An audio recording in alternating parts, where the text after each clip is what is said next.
बहू चाय बन गई क्या? या फिर अभी भी वही खटर-पटर चल रही है? रुक्मणी जी ने अपनी बड़ी बहू सुमन से कहा, तो सुमन जल्दी से बोली, बस मां जी अभी लाई। कहते हुए उसने ट्रे में 3 कप चाय रखे और ड्राइंग रूम में ले आई। वहां रुक्मणी जी और उनका छोटा बेटा पवन और उनकी छोटी बहू पूनम बैठे थे। पूनम को इस घर में आए हुए अभी सिर्फ 1 महीना हुआ था, जिसके चलते पिछले कुछ दिनों से घर का माहौल थोड़ा बदला बदला लग रहा था। तभी रुक्मणी जी ने चाय लेते हुए कहा, देखो बड़ी बहू, अब घर में लोग बढ़ गए हैं, तो काम भी बढ़ेगा और खर्चा भी। तो बड़ी बहू सुमन ने हल्की मुस्कान के साथ कहा, हाँ माँ जी, सब हो जाएगा। इतना कहकर वो वापस मुड़कर रसोई में जाने लगी। तभी रुक्मणी जी ने उसे रोक लिया। रुको, बात अभी पूरी नहीं हुई है मेरी। ये सुनकर सुमन वहीं खड़ी रह गई। तो रुक्मणी जी ने चाय का घूंट लेते हुए कहा, आज शाम को सब बैठकर एक जरूरी बात करेंगे, तुम भी वहां आ जाना। सुमन ने बस हाँ में सिर हिला दिया और वापस चली गई। दिन भर वही रोज का काम चलता रहा, सफाई, खाना, कपड़े, सब कुछ। बीच बीच में सुमन अपने फोन पर ऑफिस के मैसेज भी देख लेती थी, क्योंकि घर के काम के साथ साथ वो एक प्राइवेट कंपनी में भी काम कर रही थी, क्योंकि उसकी सैलरी ही इस घर के लिए सबसे बड़ी सहारा थी। लेकिन इस बात का जिक्र घर में कोई नहीं करता था। शाम के करीब 7 बजे सब ड्राइंग रूम में बैठे थे। माहौल थोड़ा भारी था। रुक्मणी जी ने सीधा कहना शुरू किया, देखो बड़ी बहू, अब घर में जिम्मेदारियां बढ़ गई हैं। तुम्हारे देवर पवन की शादी हो चुकी है, खर्च भी बढ़ गया है, इसलिए अब एक नया नियम होगा। सुमन चुपचाप सुनती रही। आज से तुम्हारी पूरी सैलरी मेरे हाथ में आएगी। कमरे में एकदम सन्नाटा छा गया। सुमन को जैसे एक पल के लिए यकीन ही नहीं हुआ। उसने धीरे से कहा, पूरी सैलरी? तो रुक्मणी जी ने सख्त आवाज में कहा, हाँ पूरी सैलरी। इस घर में रहना है तो कमाई भी घर के मुखिया के हाथ में देनी पड़ेगी। पहले ही मेरे बेटे को खा गई है। हमने तुझे इस घर में रहने दिया, वो कम है क्या? तभी छोटी बहू पूनम ने भी धीरे से कहा, हाँ दीदी, मम्मी जी सही कह रही हैं। घर सबका है तो जिम्मेदारी भी सबकी होनी चाहिए। सुमन ने उसकी तरफ देखा, लेकिन कुछ बोली नहीं। उसे साफ समझ आ रहा था कि ये बात अचानक नहीं आई है, इसके पीछे कई दिनों से कुछ चल रहा था।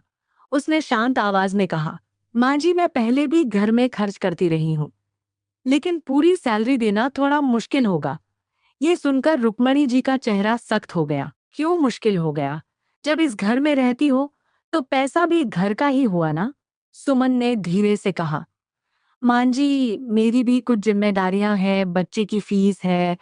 रुक्मणी जी तुरंत बोली, कौन सी जिम्मेदारी? यहाँ रहने का खर्चा कम है क्या?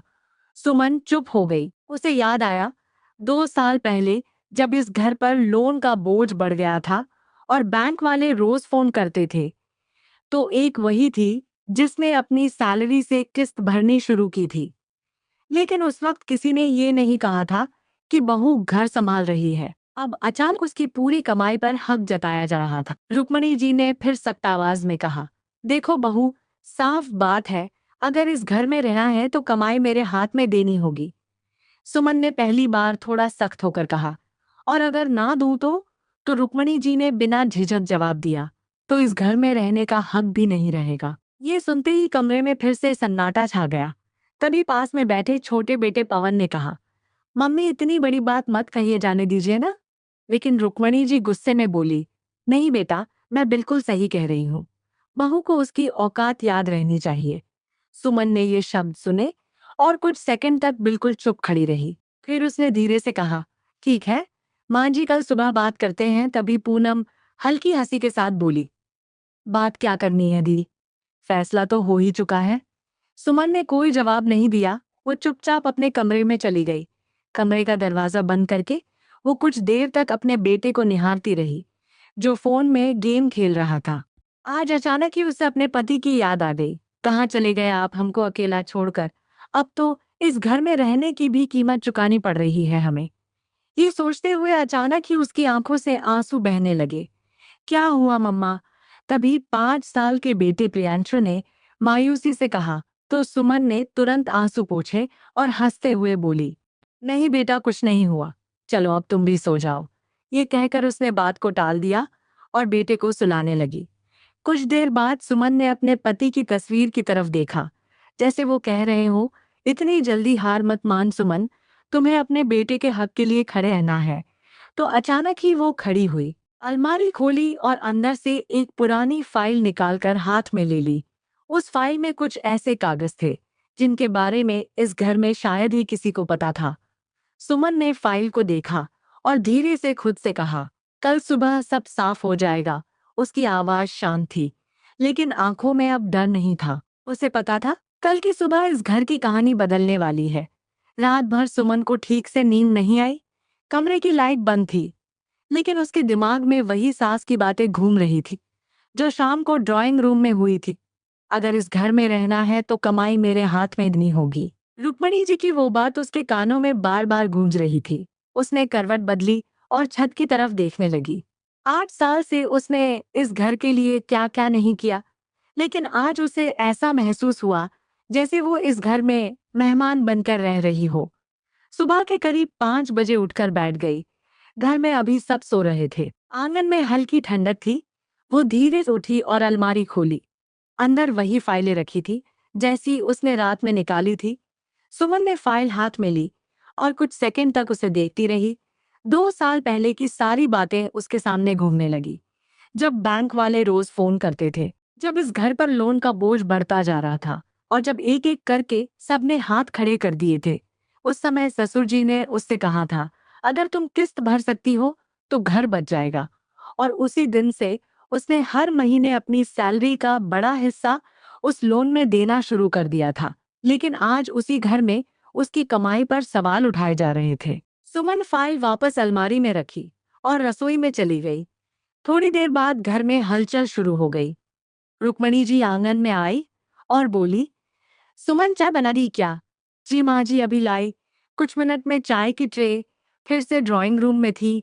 आज माहौल थोड़ा अलग था, जैसे सबको उस बात का इंतजार हो जो रात में अधूरी रह गई थी। पवन सोफे पर बैठा मोबाइल देख रहा था। पूनम भी पास में ही बैठी थी। रुक्मणी जी ने चाय का कप रखते हुए कहा, चलो तो सुमन, अब बताओ क्या सोचा है तुमने? तो सुमन ने सीधा जवाब नहीं दिया। किस बारे में माँ जी? रुक्मणी जी ने हल्का सा ताना मारते हुए कहा, इतनी जल्दी भूल भी गई? कल जो बात हुई थी वही। तभी पूनम भी मुस्कुराते हुए बोली, दीदी मम्मी जी ने बिल्कुल सही कहा है। घर में रहना है तो खर्चा भी देना पड़ेगा। सुमन ने उसकी तरफ देखा, लेकिन कुछ नहीं बोली।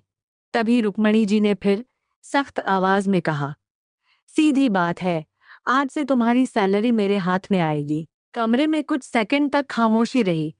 फिर सुमन ने धीरे से कहा, माँ जी क्या मैं आपसे एक सवाल पूछ सकती हूँ? हाँ पूछो बहू। सुमन ने शांत आवाज में पूछा, अगर मैं इस घर की जिम्मेदारी निभाती हूँ तो क्या मुझे इस घर में सम्मान भी मिलेगा? रुक्मणी जी हंस पड़ी, बहुत बड़ी बातें करने लगी हो बहू तुम। बहू को जितना सम्मान मिलना चाहिए उतना मिल रहा है। तो सुमन ने धीरे से कहा, अगर सम्मान होता तो मुझे घर से निकालने की बात नहीं होती माँ जी। ये सुनते ही रुक्मणी जी का चेहरा सख्त हो गया। देखो बड़ी बहू बात को घुमाओ मत। हमने साफ कहा था, कमाई घर में दो, वरना इस घर में रहने का हक नहीं रहेगा। तभी पवन ने धीरे से कहा, मम्मी इतनी कड़वी बात मत कहिए। लेकिन रुक्मणी जी ने उसकी तरफ देखे बिना कहा, मैं बिल्कुल सही कह रही हूँ। तो पूनम भी बोली, दीदी मम्मी जी का मतलब बस इतना है कि घर की कमाई घर में ही रहनी चाहिए। सुमन कुछ सेकंड तक सबको देखती रही। फिर उसने बहुत शांत आवाज में कहा, ठीक है माँ जी, अगर यही नियम है तो आज एक बात साफ कर लेते हैं। रुक्मणी जी ने कहा, क्या साफ करना है बहू?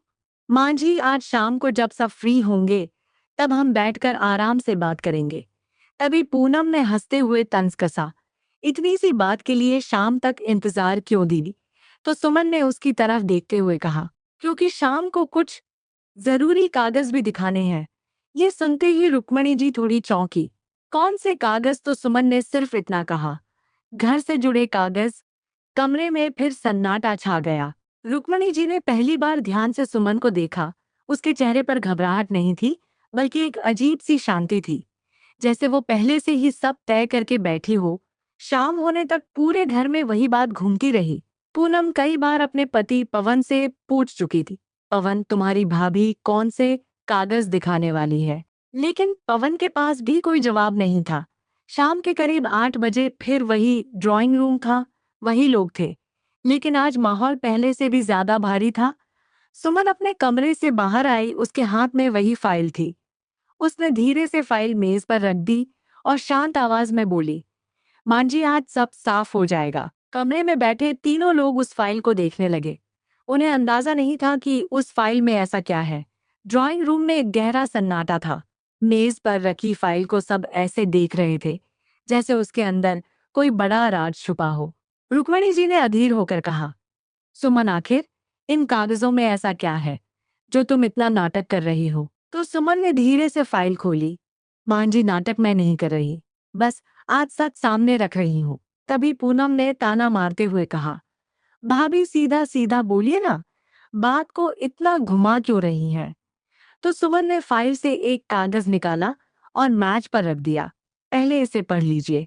पूनम ने कागज उठाया। शुरुआत में उसके चेहरे पर वही शक्ति थी, लेकिन जैसे जैसे उसकी नजरें नीचे जाती गई, उसका चेहरा बदलने लगा।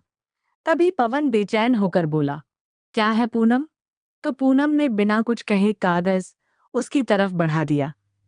पवन ने कागज पढ़ा और कुछ सेकंड तक बिल्कुल चुप रह गया। तभी रुक्मणी जी ने झुंझलाकर कहा, कोई बताएगा भी कि इसमें लिखा क्या है? तो सुमन ने पहली बार साफ और मजबूत आवाज में कहा, मम्मी जी इसमें लिखा है कि ये घर अब मेरे नाम पर है। जैसे ही ये शब्द कमरे में गुंजे तो सबके चेहरे बदल गए। क्या? रुक्मणी जी लगभग चिल्ला पड़ी। वो गुस्से में बोली, ये झूठ है, बिल्कुल झूठ। ये घर हमारे परिवार का है। सुमन ने शांत आवाज में कहा, परिवार का था मां जी, लेकिन अब नहीं। पवन ने कागज को फिर से देखा। भाभी ये कैसे हो सकता है?